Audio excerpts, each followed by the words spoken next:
23rd of March 2024. This edition of Boerbeskuit, I'm going to talk about some of our local and international news. I have to start with this one. This is our Minister of Water Affairs. I was stunned when I listened to the guy explaining to the journalists that there is no water crisis in South Africa. And listen to his explanation. He says that the Valdam is still full of water. And the fact that there's townships that are without water, that is a problem, but it's not a crisis. If the dam was empty, that would be a crisis. That's like putting a guy in a plastic bag and zip tie him close and tell him there's no oxygen crisis. Look around. Everywhere there's oxygen. The fact that there's no oxygen in a plastic bag, that doesn't construe a crisis.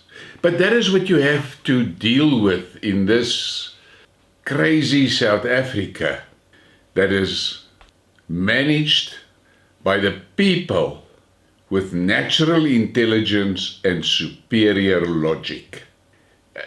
You cannot really begin to understand the full implication of that natural intelligence and superior logic.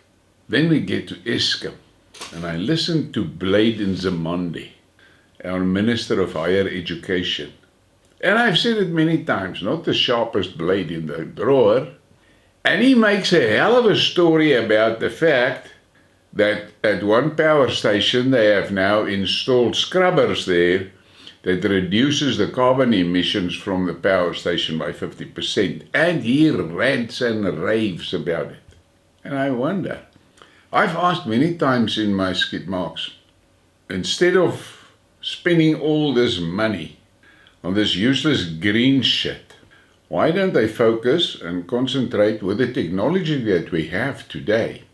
The scrubbing of the smokestacks at the power stations could be enhanced a hell of a lot. But now there it was proven 50% reduction. But no, by installing scrubbers on the smokestacks, there's not enough opportunity for stealing. That is the main reason. Don't forget that. And then I have to talk about the water again. If you look closely, there's basically just a few municipalities left in the country where the sewage water processing is still functioning. Just a few. The bulk of the municipalities just dump that raw sewage into the closest spruit or the closest river. That's it. They don't give a fuck what happens to the dams. They can make a big story about the condition of Hartbeespoort Dam with all those hyacinths on it, and you look on the Vaal River with all that water letters on it. What they don't explain to the public is that those plants can only thrive on that water because of the high volumes of organic waste in the water. If the water is clean, those plants die off automatically. And now they're spraying these things. Now let's forget about the immediate environmental effect of the spraying. Look at what is going to happen. And it happened at Hartbeespoort Dam way back in the 80s. A lot of the scientists said, don't spray the hyacinths. Take it out, but don't spray it. Because what happens? When you spray those plants and they die, they lose their flotation and they sink down to the bottom. And then they start decomposing on the bottom of the dam. And that decomposition extracts oxygen out of the water. Plus, obviously, it creates a lot of other negative pollution in the water. And that is how Hartbeespoort Dam, when it was filled with the hyacinths, and you push the hyacinths just the side. The water was clear. And after that 1980s spray session, Hartbeespoort Dam turned green like paint. If you look, there was for many years, there were markings on the rocks at the wall where that green algae levels were, and that green marks were sitting on the rocks there like paint. But you cannot explain that to superior logics and natural intelligence. They don't understand that. The only thing they see is spray and the plants are gone. But they don't think further along what's happening to it. So the condition of our rivers and our dams are of such that most of them are no longer fit for human consumption. Now, as I've said previously, with a power problem, you buy an inverter and batteries and solar panels and you've got electricity, and for your house that's a matter of a day, 2 days, and you're up and running. You spend the money, buy the equipment, install it, and you've got power. Unfortunately, you can't do that with water. So the water problem can't be fixed quickly. The ANC, with their superior logic and natural intelligence, cadre deployment, placed people in charge of departments that should have been run by highly qualified, experienced scientists, engineers. No. That superior logic, natural intelligent cadre, he can do the same job as an engineer with more's a lot of degrees and years of experience. That cadre can do the same thing. Yeah, he can do the same thing in his mind, but not in practice. So over a period of 30 years, there were some vital components of the South African country, as a country, that was fucked up by the ANC. They fucked up Eskom. There's no question about it. The proof is there. They fucked Eskom up. They fucked up the railways. They fucked up the harbors. They fucked up the water processing. They fucked up water reticulation. And most of these things collapsed primarily due to bad maintenance. Because this government has allowed unions to control everything. So union members, they go on strike whenever they like, they go on go slows, and every year they blackmail society into getting more and more raises in their salaries and pays and benefits and things like that. Not one day will they strike to promote productivity. No. It's only about how much they can get. And they don't care how much they put in. Now there is areas where the civil society has jumped in and salvaged and repaired the things that were necessary for that area there. It is small.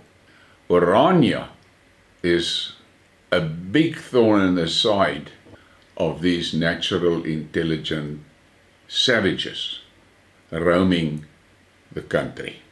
Instead of going and take a look at Orania and ask questions and listen and go back and start applying the same principles to their townships, to their suburbs, to their villages. No. They promote Orania must be wiped out. Why are they so desperate to wipe Orania out? And I've said it previously in a Skidmark that I did about Orania. It is because Orania is holding up the mirror and they can see the reflection in the mirror and it doesn't look good. I'm not a great fan of Orania, don't get me wrong. The Orania principle, that works.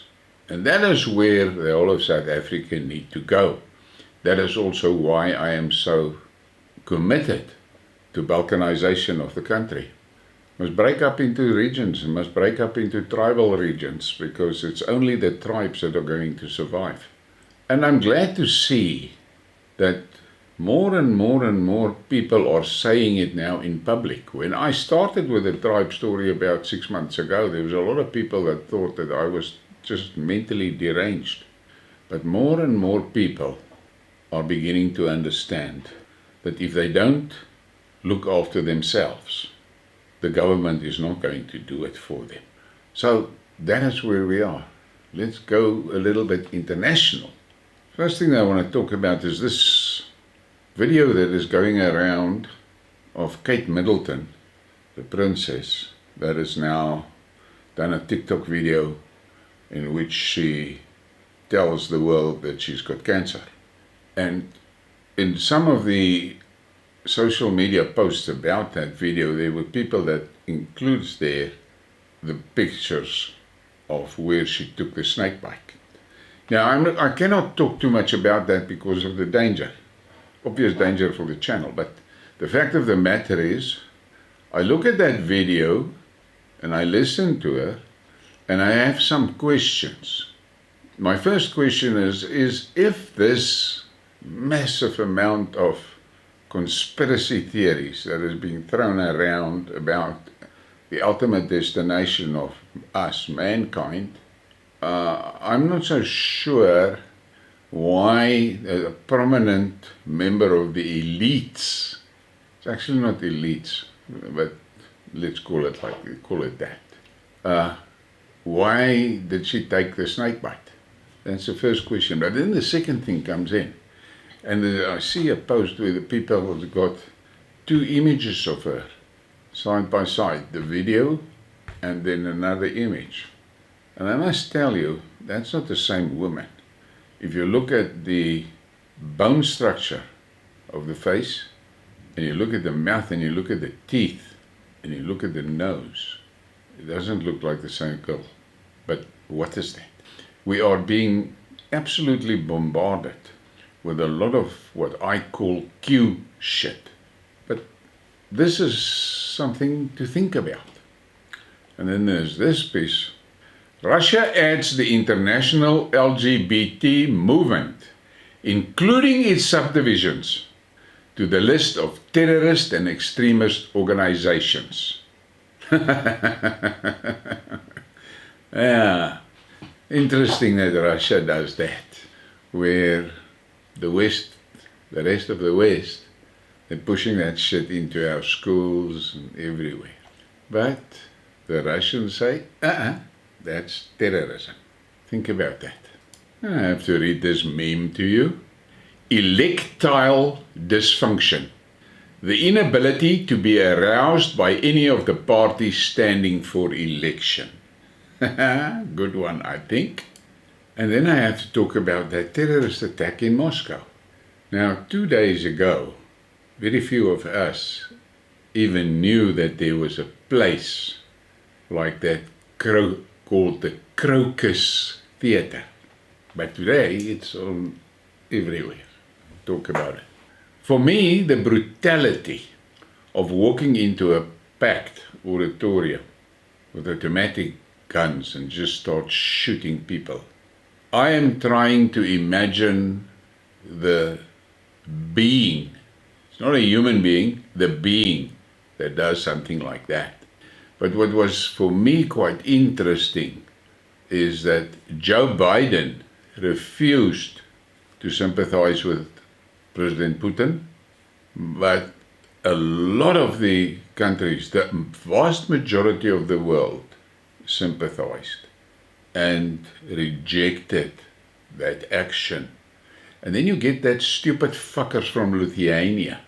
When the people in Lithuania went to the Russian embassy to lay flowers and light candles and so, the police stopped them from doing that and destroyed the flowers and the candles. Now I'm asking myself, Lithuania, it's a little fucking piece of land sitting there at the end next to the Baltic Sea, and it is basically populated by Russians. They are the people that are now throwing old Russian people out of the country because they can't pass the language test. the last article I read about that, there was a woman of 94 years old. She's been living in Lithuania for more than 50 years. They threw her out of her house and sent her on a bus to Russia because she failed the Lithuanian language test. Now, what cock is that? But what they don't understand, the whole Lithuanian army, the military might of Lithuania, can be overwhelmed by a traffic police component of St. Petersburg. But they are also the ones that call for the use of nuclear weapons, and they want the West to give nuclear weapons to Ukraine. What fucking madness is that? Doesn't that leadership understand that Ukraine is going to be whipped into oblivion, no longer into submission? They're going to be whipped into oblivion by the Russian army. The American forces are not even a match for Russia anymore. NATO is not a match for Russia. But that fucking Lithuania, now they are sitting there with all their warmongering. So once this Ukraine fiasco has been sorted out and ended, there's going to be a fucking lot of Russian soldiers that's going to sit around and look and say, Putin, where must we go now? Like Prigozhin said, he's now dead, the guy from Wagner, when they moved into Belarus, and they told Lukashenko, please, let us just go into Europe. We'll just want to go right up to the English Channel and just teach these people some manners. But, okay. So, where does Lithuania think they're going to end in future? If they think the Americans can protect them, they're making a big fucking mistake. But that is the madness that is running the West. There are people in charge in that European political sphere that are basically, when it comes to logic and intelligence, they're on par with our local cadres. I think there's some of our cadres that will even outperform them. Because at least our cadres, remember that. They're not so fucking stupid as to looking for a fight with Russia. They understand they're going to lose if they do that shit. But that bright minds in Europe, they don't get it. The reality is, Europe has been disarmed, Europe is bankrupt, Europe has been deindustrialized. And all of it done willingly by themselves. But that's the idiocy we have to live with. Now I want to talk about the immigrants, the illegal immigrants and immigrants in Europe. The European nations have to understand that their cultural future looks very bleak. It's going to be wiped out by the XXX soldiers that has been unleashed into Europe. There are millions of them, millions and millions, you know that. I can see there are signs of tribal awakening in Europe.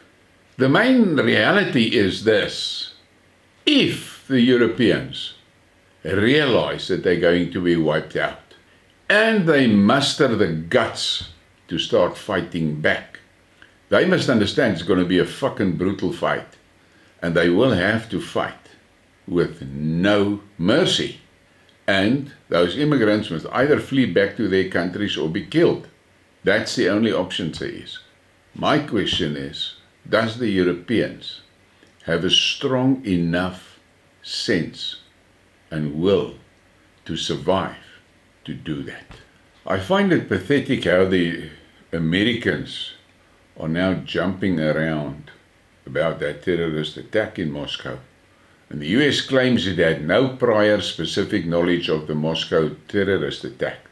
But 2 weeks ago, they published on the website of the American embassy in Russia that their citizens must avoid public gatherings and concerts. Ask yourself, how is that? And then I read the current news that they have caught 4 of those terrorists and 11 other people. And the one terrorist was killed.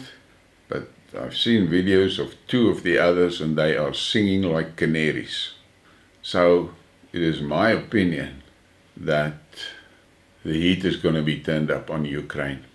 Interesting, the Americans came out very quickly and blamed the attack on ISIS, but that is fake. And the rest of the media world quickly dropped that one. And I'm going to end with this one. Ukraine receives $880 million from the IMF despite the US assistance being stalled. Now, what I want to ask myself is, any intelligent person can see the days of the Ukraine is counted. It's done. But they loaned them another $880 million. Who is ever going to pay that back? And if it's not paid back, who is going to take that knock? Let that sink in. That's what I have for you. Please give me a like and a subscribe and share the thing. And I want to thank the people that support the channel, because you are making a big difference. The news that we get from organized media is 99% bullshit. And it allows these parasites, other people like to call them elites, I call them parasites, allows these parasites to make you buy into their narrative and allow them to lead you over the cliff into hell. There's no other word for it. We have to be very aware. They are bullshitting us all over, but there is so much real conspiracy theories that is being spread among people because of the fact that people are becoming aware of the fact that we've been lied to on so many things. There are now people that are making a living in selling you other lies. Lies that is the opposite, but still lies. There's people that are trying to convince you that there are cities under the earth 3 kilometers down. Cities! And then there's people, someone posted that on my WhatsApp group about the cities, and I took them apart with facts. And then someone else came into support on that and tell me about the parasites that are erecting bunkers in their houses, on their little islands and things like that. Fuck. The fact of the matter is, it is quite possible that the apocalypse will be triggered in a nuclear war between the West and Russia. Now let me remind you, in the 50s or 60s, Khrushchev instructed some of his scientists to give him a scenario, what will happen if there's a nuclear war between the two countries. I'm not going to go into full details, but one of the things that the guys came back and said, listen, the big thing is this. Once all the shots has been fired and the people has been burned out and killed by the radiation and the heat and all of that, it's all going to happen in the northern hemisphere. But the reality is, within 3 months, the whole globe will be covered by the dust and debris from the explosions. The atmosphere will be full of that. And that will trigger a nuclear winter with average daily temperatures in the vicinity of -70. And it will last between 70 and 120 years. So good luck to those fuckers in their bunkers. I want to see how they're going to survive 70 years, which is 2 generations. Have a great day.